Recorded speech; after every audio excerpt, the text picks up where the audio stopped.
Hello and welcome to Scoops, the ice cream review podcast where we try all the cone creations, signature slushes, and frozen foods on the East Coast to give you the ultimate scoop.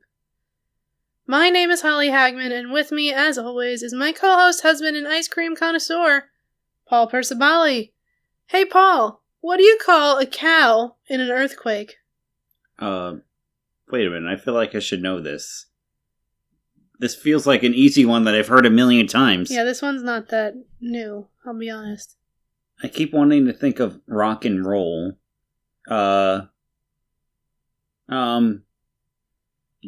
milk? I mean, close, I guess. A milkshake?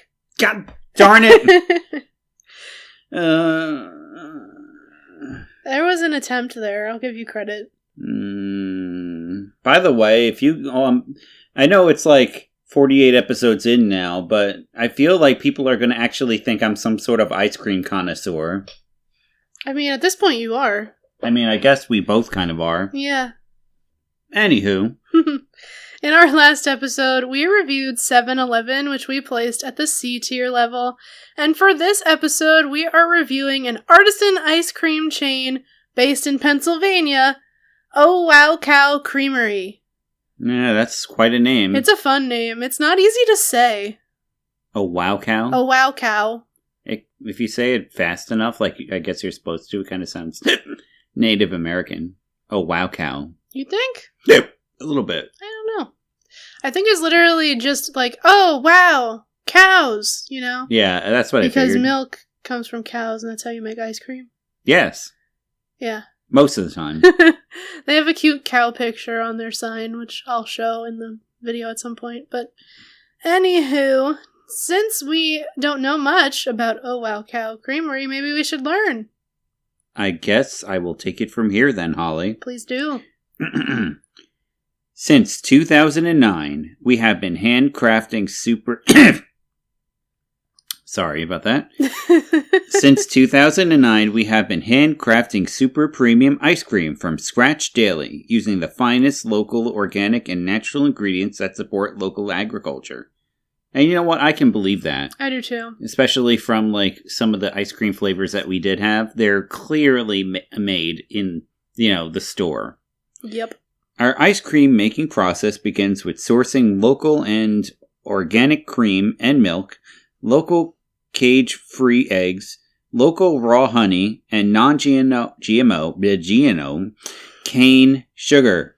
We are one of a handful of ice cream companies in the United States that are licensed by the Department of Agriculture to make our ice cream base from scratch. Oh, that's a big deal. Yeah, that's actually pretty cool. The only other place that we have for sure makes their ice cream base from scratch is Beanie's. What about Ben & Jerry's? I mean, we saw it. I mean, but they're the base. Oh, the base. Yeah. That is a big deal. Yeah, that's what I'm saying. All right.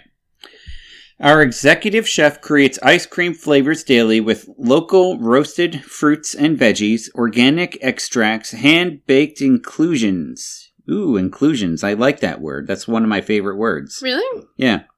And the finest cocoa. All right, so they have an ice cream chef too, like Nicholas. Yep. Our ice cream batches create beautiful works of art in our pans. Batches, every flavor... Double batches, let's see. Batching. Oh. Our ice cream batchers create beautiful... What is going on? You are falling apart on me here. Beautiful works of art in our pans, batching every flavor by hand. You don't think that sentence was a bit of a tongue twister? It was a weird sentence. You're not wrong. I've never heard people referred to as ice cream batchers before. That's a weird terminology. Maybe think of badgers. Maybe they're like... They have badgers making the ice cream? Well, maybe they have them like running those little hamster wheels, but really big. Oh my god, that would make so much sense. Yeah. Our bakers produce our own cookies for our ice cream sandwiches along with our BTOs. Better than Oreos. Wow. Them's is fighting words. Like most cookies are. And our monster cookies for Cookie Monster? It's a flavor. Alright. Okay. Our popsicle specialists hand fill and hand dip each and every pop to perfection. Incredible they have a popsicle specialist. Yeah, that's. Do you think it's the same as the ice cream specialist? It sounds like they're different people. That's what it sounds like to me, but did you really think such a person exists? I don't know, but I want to get to a point where I can put on my LinkedIn profile that I am a popsicle specialist. I don't know where. I'm pretty sure that would get you a job pretty easily. I don't know how. I don't know what it entails, but I want to train as a popsicle specialist. That is a cool job description. Anyway, so what's really cool about Owowcow is they list their local farm partners on their website. So there are a few different farms I think mostly in the Pennsylvania area that they work with, because they have multiple locations, and we'll get to those in a minute, but most of them are in PA, and there's one on, like, the edge of Pennsylvania, but it's technically New Jersey. Yeah, literally, we saw the bridge. Mm-hmm. It wasn't a big bridge, it was a tiny itty-bitty bridge. Yeah, we could have swam there if we felt like it. Yeah. But the farms that they partner with in their area are Traeger's Farm, Phillips Farms, Bechtold Orchard, Manoff Orchard, Blooming Glen Farm, Bedminster Orchard, Blue Moon Acres, Haunted. Hello, Chester. Barefoot Botanicals, Penn, Vermont, and Shoal Orchards, which is kind of cool. And apparently they take a lot of pride in the locations that they've chosen.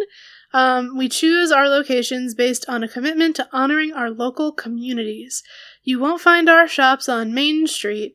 Discovering us is part of the fun. So they put them on, like, not super major roads, I guess, on purpose. Each one of our 5 shops offers a different taste of the Owowcow experience. So they have 4 in Pennsylvania and 1 in New Jersey. The Pennsylvania ones are in Ottsville, Wrightstown, Easton, and Chalfont. And I don't know any of those places. I know Easton. My friend Shannon lives near Easton because she's another one of those people who lives, like, on the cusp of New Jersey and Pennsylvania. Okay. But she lives near Easton. Her son actually lives in Easton. So they, like... The reason she lives where she lives in New Jersey is because she still works in New Jersey, so she has to live there, but she wants to live near her kid, so it makes sense. Anyway, what was I talking about? You were talking about the different parts of Pennsylvania. Different locations, right. And the last one, the one we went to, is in New Jersey, and the website has a little info about about all of the different locations, but Lambertville is the one we went to, and we're going to hear a little bit more about them right now. So, sitting slightly off the beaten path of the very small, very cool city of Lambertville, our Lambertville shop is our only location in the state of New Jersey. Our most industrial space, this shop has 14-foot ceilings with original brick walls and windows. Wear your walking shoes and check out Lambertville and New Hope across the river in Pennsylvania. Our neighbors include Union Coffee, Luminary Coffee, Tavola Rustica, Delaware River Towpath, Chive Cafe, and the Stella Restaurant. Yes. No. Okay. Oh, there we go. Yep. All right. So, I think now is probably a good time to talk about why we were there. Our outing in Lambertville. Why in the heck we were way down there for a thing. Yeah, I was about to suggest that anyway. So we were down there because we are play-enjoying people. And that location actually is very close to a local playhouse that we went to as an extension of my dad's Father's Day gift. Correct.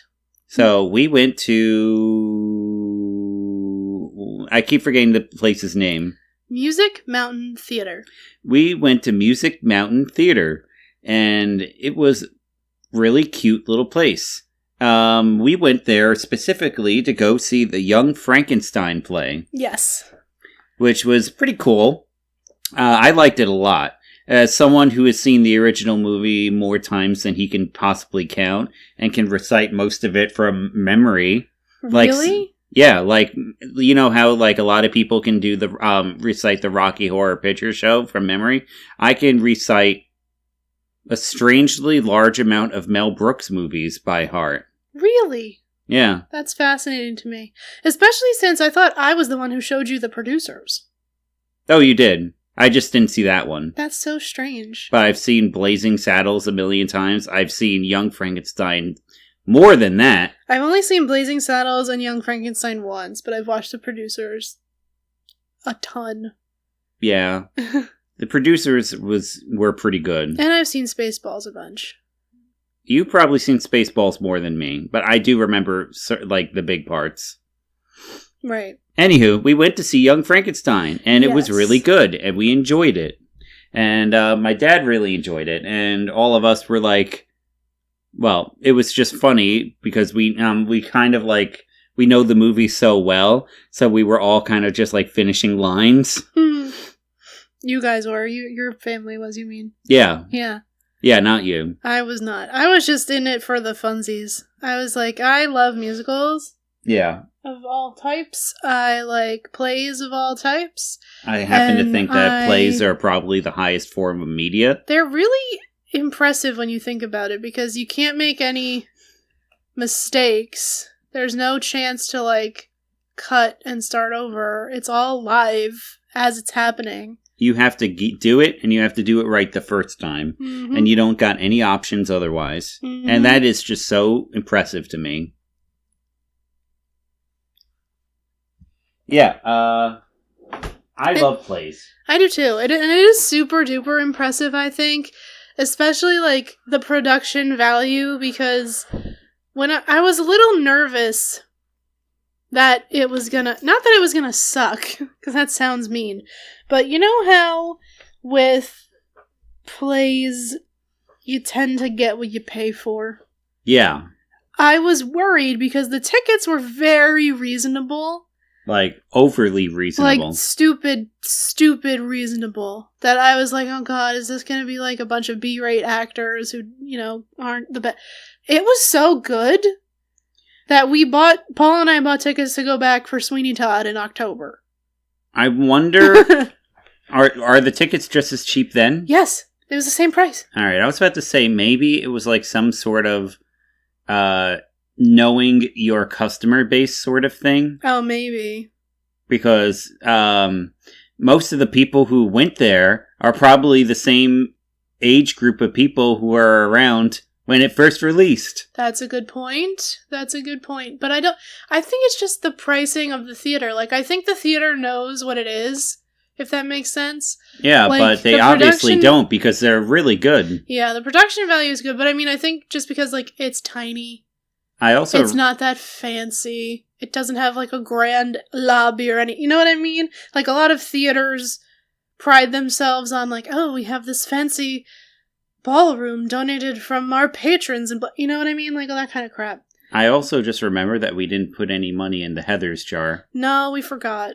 We suck. Yeah. I hope it wins. They had a really cool fundraiser. It was called the Fishbowl Fundraiser. They had different little fish bowls with names of different plays on it for the next season. And in order to pick the play you wanted to win, you put money in the jar, basically. I hope Heathers wins. Me too, because I would go down there to see Heathers. Absolutely. I'd rather not have to go to Broadway. Me too. Not that we have anything against Broadway. We just have everything against New York. The city. I'm not a city person. Paul's not a city person. We don't like crowds. We don't like the parking. We don't want to deal with the drive. We don't like the people. No, the people are fine. Mostly. But yeah, if we can avoid the city, we try to. And in this case, we got to go to Lambertville. We got to see a lot of nice scenic things on the way. We drove past an ice cream shop that we're going to try in a future time. That we somehow didn't know about. That I didn't know about, so that was cool. And we also got to try some really fun and interesting ice cream. So, at this point, I think we should learn about the signature dishes for Owowcow. Then we'll talk about Maybe we could talk about our dinner experience, and then we'll talk about the ice cream. All right. Let's get to it. Our ice cream cases hold 24 flavors of ice cream. We keep them stocked with 12 signature core flavors that we make year-round at all stores. The other spots are filled with our monthly specials and seasonal favorites, along with our daily dairy-free sorbet and our vegan ice cream. So what's listed here next are the... They said 24, didn't they? I think it's 12. Yeah, but these I think are the 12 regulars. Oh, okay. 7, 8, 9, 10. Yes, these are the in-house, everyday, year-round flavors. Okay. Then that includes honey vanilla. I hate chocolate. House vanilla. Oh, right. Honey house vanilla. And what is I hate chocolate? It's just really, really chocolatey chocolate. I don't understand why it's called that. They're trying to be edgy. Okay, I got guess. it. Strawberry. Cookie Monster. Like Utah Monster. Sweet honey cream. Blueberry lemon. Cashew caramel. Mint chocolate chip. Cookies and cream. Almond coconut chocolate chip. Espresso. And honey lavender. Mm-hmm. So we know of another place that carries honey lavender all year. 2 of them now, right? Yeah. But the other one's closer. Yeah. This one might have been... Well, no, we'll get there. We'll get to that. But nothing's going to beat the number one. No, of course. Nothing. Nothing at all.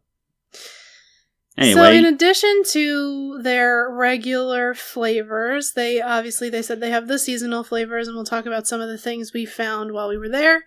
But they also make floats and shakes, sundaes, homemade ice pops, right, from the Popsicle specialist that they say they have, ice cream sandwiches, ice cream cakes, and something called the cow flight, which is 5 scoops of ice cream in a boat. And that is what we decided to get so we could try 5 different flavors and split them and have a fabulous time. It was very nice. It was definitely the most optimal thing for us to do. For sure. For the purposes of our podcast, definitely. Yep. So, the cow flight. We picked 5 flavors. I picked 4 flavors and you picked 1. I don't know why you gave me that much power. Well, to be fair, these 2 are ones that are up your alley. These 2 are ones I wanted to try anyway, but you also like, and then that's the one I picked there's one I picked that definitely was more for me than for Paul. Got it. Except it's the one that went on top. Yeah. Just happened to be the order that we picked them. Yeah. If we ever go back, we need to make sure we get that one last. Or first. Or we just won't get that one again. Oh, okay. That it was good, but we don't have to get that one again. Got it. When they have 9 million other things to pick from. Like in their regulars and their seasonals. Hopefully they got that second to last one again. I really like that one. I did not like that one. Why are our tastes so different? I don't know. But anyway, we'll get to that. So let's start with the ones that are both flavors, I guess. So the one flavor that we both agreed we wanted to try, that we both like, that was on the list, was sweet honey cream ice cream. Yeah, because we like honey. We like honey. We like cream. And we are apparently, spoiled. I mean, we are expecting too much, I think, since the other ice cream with the really good honey ice cream in it. Well, nothing's ever going to beat that. It's ruined ice cream for me. I don't know what I live for anymore. It's ruined ice cream for you. Come on now. I mean, what am I supposed to do during any other time of the year that's not spring? Well, I'm just doomed. This is when in summer, the Jersey corn flavor should be coming back soon. So I don't want it. I want the honey lavender. That's what you'll have to get. I don't want it. And learn to love it like me. I can't. Anywho, so sweet honey cream from Owowcow was good. It was sweet. It tasted like honey. It was creamy. Those are all the things that are in the description. So yeah, it did. It did sell itself with truth. Yes, it was a fair flavor. Then the next one that we tried that we both liked, that we both agreed on, was honey lavender, because again, it's honey lavender. At this point, if it's at a place, we're going to try it. Yes. And it was okay. It was alright. It was still good, but the lavender was very subtle. Basically, the way to describe it is about the way I described it in the car while we were eating it. So, the sweet honey cream is like 100% honey, right? Right. And then the honey lavender is like 50% honey and 50% lavender. But the honey and the lavender flavor kind of conflict, and the honey flavor beats out the lavender flavor. Yeah, the lavender was very, like, not as strong as it could have been. And I understand that, like, sometimes lavender gets too strong and it tastes like perfume and nobody wants that. But this was too far the other way. Yeah. So, it wasn't as good as the one that ruined ice cream forever from me. Fair enough. But it was still good. It was still tasty. It wasn't like a bad ice cream. It just wasn't as lavender-y as it could have been. No, it was good. It was just not as good as the other honey lavender, which we'll get to eventually. At the end of the season, did we ever mention like where we get it from, or are we just saving it for the recap? I feel like we've said it, I think. Oh. Yeah, go Nicholas. Hashtag Nicholas Creamery. Anyway. Yeah. But this is the Owowcow episode, so let's get back to that. So the third flavor in our flight was a Paul flavor, so go ahead, you talk about it. Or be bored and yawn for some reason. Next one was blueberry cobbler. I really liked theirs. I think that theirs was better than the drawbridge. I do. Really? There was so much blueberry. There were seeds, and then there was, like, pulp. Well, they did mention that they get stuff from organic, like, farms and local fruit and all that stuff, so that would make sense. The blueberry, Maine blueberry? That's the one, right? Mm-hmm. Maine blueberry from the drawbridge was pretty good, but this cobbler, like, it was like cobbler, man. It was like, there was so much blueberry pulp and skin and fruit bits and then seeds. Like, you could tell that they went hard with those blueberries. It was really good. Okay. I enjoyed it. I didn't care for this flavor. Because we don't agree on anything, honey. I got a big bite of frozen blueberry at one point. Well, aren't you lucky? I did not care for it texturally. There was like a weird ice patch in the I didn't like it. But if you enjoyed it a lot, that's the important thing. So that was such a non-answer. Sorry. I figure at the end of this we'll rate our flavors in order of like what we liked most to least. That sounds like a good idea. It'll be fun, I think. This is not going to rate very high for me. Okay. Next one was my favorite. The blackberry thyme. I hate you. Blackberry thyme ginger. And anyone who knows me knows how much I enjoy ginger. Paul is a ginger freak. Yes. I love ginger. Ginger is so good. I forgot to send you a message the other day. I saw a video. It was like how to eat sushi the right way. And it was some girl at a sushi place taking one roll of sushi and about 2 tablespoons of pickled ginger and putting it on top of the sushi and then eating it and then asking the waitress for more pickled ginger. And then she came back with like a little bit, and then the girl was like, no, I mean like more pickled ginger. And the waitress came back with like a vat of pickled ginger. Yeah, that's how you do it. I was like, that's how you do it. This is Paul if I've ever seen something. I forgot to send it to you. You monster. I know, I suck. Well, at least you know it. Yeah. So yeah. Blackberry? Blackberry thyme ginger. Like the blueberry, I'm pretty sure that I was tasting like bits of blackberry in there, but also like little tiny chunks of ginger that I kept biting into whenever I took bites of the ice cream. And it was so good. Sure it was. Let's divorce now. Let me just say, if you like blackberries and you like ginger, I don't know what the thyme did in this. I couldn't place the flavor of thyme if you told me, like, oh, this roast chicken has thyme in it. Like, I don't know. I don't know what it tastes like Me neither. individually. However, I don't like blackberries. I don't like ginger. Well, they don't like you and either. I don't know what thyme tastes like. So I really feel like this was an anti-holly flavor from start to finish. I gave it a taste to give it a try. I got a giant chunk of ginger pulp in my first bite. It totally ruined it for me.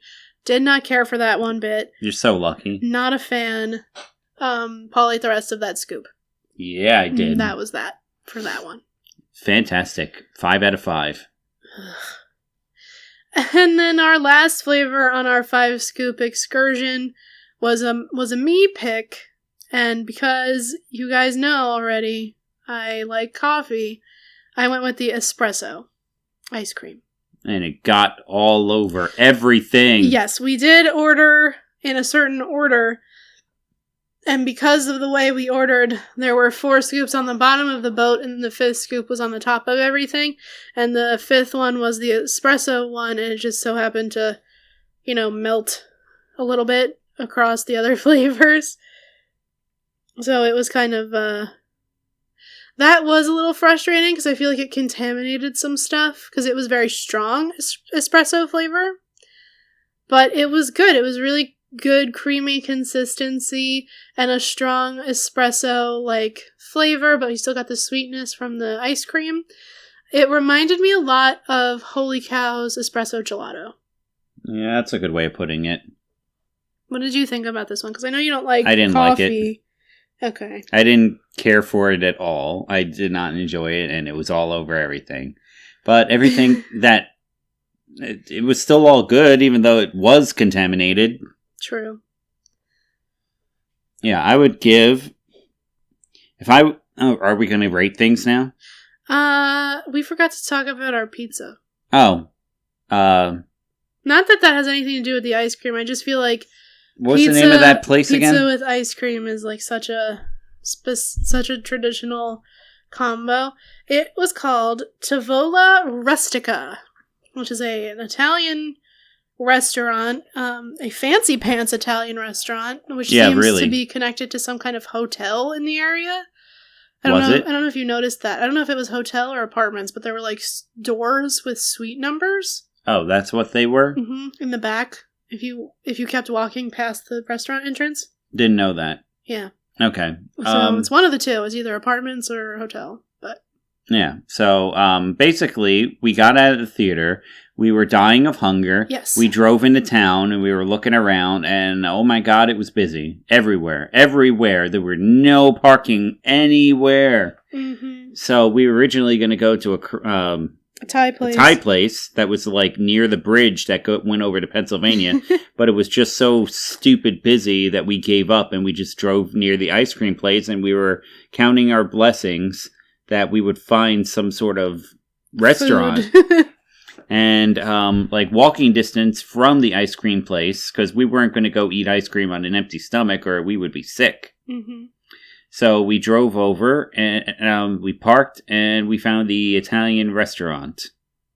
And we had a Brussels sprout salad thing that kind of tasted like meat, and it was good. Meat? Yeah, the consistency tasted like meat to me.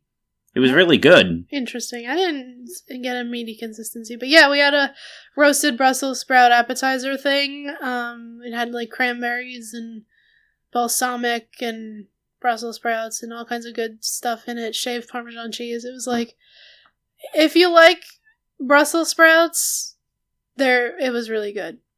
Yeah. If you don't like Brussels sprouts, then that's the wrong opinion. But hey.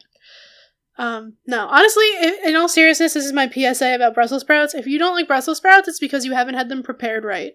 That's probably true. Because I used to hate them and think they were vile. And then I had them, appropriately roasted that are the right texture and with the right sauces and different things. They can be really, really good. So that's a Brussels sprout PSA on my ice cream podcast. But after our Brussels sprouts, we split a pizza. We had a white pie with garlic and spinach. Very tasty. And then we had just enough room left to go have some good ice cream, and that's what we did. And we had a fun time. And now I think we should decide where, what our number 1 through 5 would be. Yes. Do you want to do yours first? Well, I mean, I figured we'd just go through one by one. So, Sweet Honey Cream. That's my number 1. That's your number 1? Yes. Oh. No, I figured that we just go through. I give my score, you give your score for each one.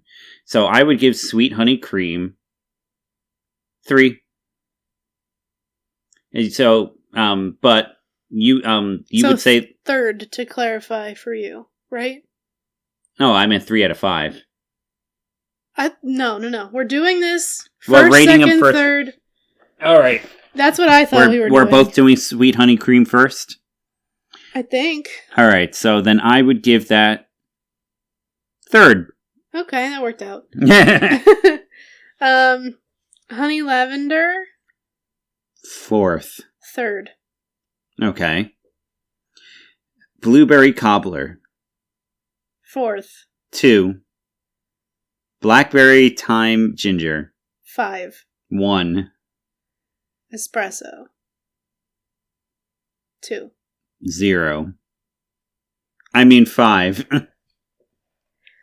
So my order, for the record, is Sweet Honey Cream, Espresso, Honey Lavender, Cobbler, and then Blackberry Thyme. But Blackberry Thyme's way down at number 27. Jesus Christ. Just for the record. So mine is way high up in the top 27. Blackberry Thyme Ginger. 2nd is Blueberry Cobbler. 3rd is Sweet Honey Cream. 4th is Honey Lavender. And 5 is Espresso.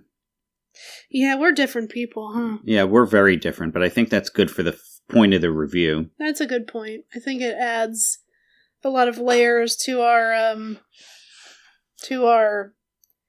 discussions. Yeah, the fact that you have bad taste really helps us. Don't give me that look. So, the tier list, huh? Yeah. It's about that time. Yeah, I guess you can start this time. That's nice of you. Yes. Okay, so, folks, now is the time you've been waiting for. Where are we going to put Owowcow Creamery on our tier list? Let's review, shall we? On the S tier, we have Allstead Farms Frozen Flavors, Ice Cream Monster, Milkcraft, Surreal Creamery, Ryan's Homemade Ice Cream, Friendly's, The Baked Bear, and Yesterday Dessert Bar. Did you skip over Mystic Drawbridge? Did I?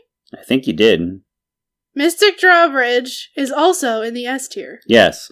A tier, we have Nicholas Creamery, Gabriel's Fountain, Gourmet Italian Delights, Pliables, Strollo's Lighthouse, Scoop to My Lou, Uncle Luigi's, Beanies, Sweet Ice Creamery, Sunday Afternoon, Fodgies, Sundays, Carvel, Holy Cow, Coney Waffle, Smoothie King, and Frozen Yo Cafe. Are you being dramatic? You were being fine. Okay. In the B tier, we have Ralph's Famous Italian Ices, Blue Rain, Baskin Robbins, Ben & Jerry's, Taro Frozen Yogurt, What's the Scoop, Polar Bear, Pinkberry, Haagen-Dazs, Duck Donuts, and Jersey Freeze. In the C tier, we have Rita's, Crazy's, Cold Stone Creamery, Shake Shack, Dairy Queen, 7-Eleven, and Sonic. And last but not least, in the D tier, we have Magnificos and Mini Melts. What do you mean not least? It is Oh, least. shush. Okay. So, where to put Oh, wow. Owowcow? I don't know. Maybe. Oh my god, the tier list is so big. We're almost gonna get a reset pretty soon. Maybe we should... At the end of season 1, we will wipe the tier list, and we will keep our top shop Okay. to go in the tournament bracket for later seasons. Top shops? Okay. Our number 1. from each season, and then we'll pit them against each other in future things. Wow, that's pretty far down the line, isn't it? What do you mean? One season is a year, right? Well, I think maybe you might be right, and next season we should do, like, a couple months, or, like, half the year. What you should do is, like, break it up into fourths. That's my opinion on that. Well, we'll talk about it more off mic. Got it. But for now, I think Owowcow was good. Was it absolutely amazing? No. It's not S tier. I think it's somewhere in the A tier. Unless you don't agree. I would say towards the bottom of the A tier, though. Wow, okay. But that's because you didn't like the ones that I really liked. True. I think that it deserves to at least be in the middle or higher A tier. Okay, so then if I think bottom, you think towards top the middle, upper end, so let's middle. go in the middle somewhere. So let's see where the direct middle of A tier is. It's probably like Carvel or something. Or not. You. Okay. So between Sweet Ice Creamery and Sunday Afternoon would be the very dead center of the A tier. All right. Sweet Ice Creamery. So after that and before. Which one's Sweet Ice Creamery again? There's so many places. Sweet Ice Creamery was from Menlo Park Mall. Oh, right. They were cool. I like them. What about which one was Sunday Afternoon? They were in Connecticut, right? Yes. Okay. Fodgies. You know what? I would put it before Fodgies. Alright, you'd say it's better than Fodgies, but not as good as Sunday Afternoon? Sunday Afternoon was like the smell factor was still like off the chain. Okay. So you, just for clarification, would put it here? I would put it there. Fodgies was also really good. It's hard now, man. It's getting harder.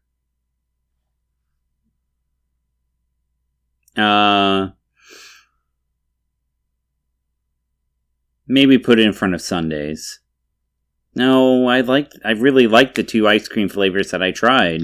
I think splitting the difference is the fairest thing to do. So how about we just leave it there after Sunday Afternoon and before Fodgies? Fine. That works for me. Alright. Cool. Oops, we did it again. Did we? We did. Okay. We finished another episode. Oh, well, I guess we did do it again. For the 48th time? For the 48th time. Thank you, everyone, for listening to Scoop's podcast. If you haven't already done so, be sure to follow, like, and subscribe on Instagram, YouTube, Spotify, all the social medias. We have a Facebook page. You could like that. You could tell your older relatives that they can like that. You can tell your dog. Share and spread the word of ice cream with your families and friends and animals and everybody who will listen. Especially your dog.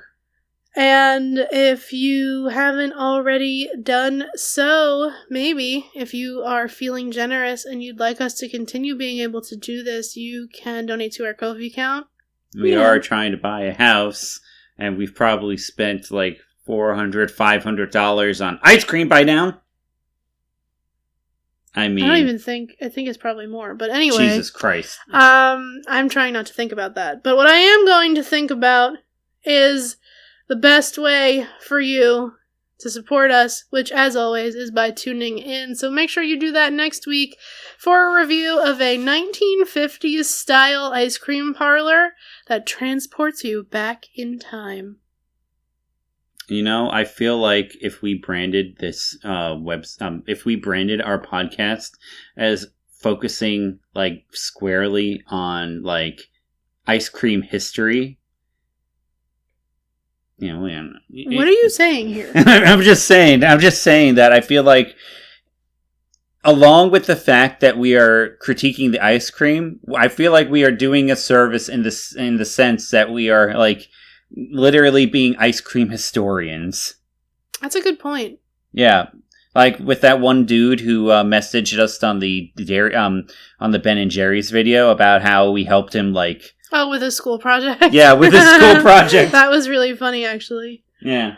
We got sourced in a school project. Yeah, so that was pretty cool. But yeah, I just feel like if we ever think about rebranding, we should just name ourselves the Ice Cream Historians. I like this. Noted for future reference. All right. Anyway, that's it for this episode. Thanks for listening. Bye.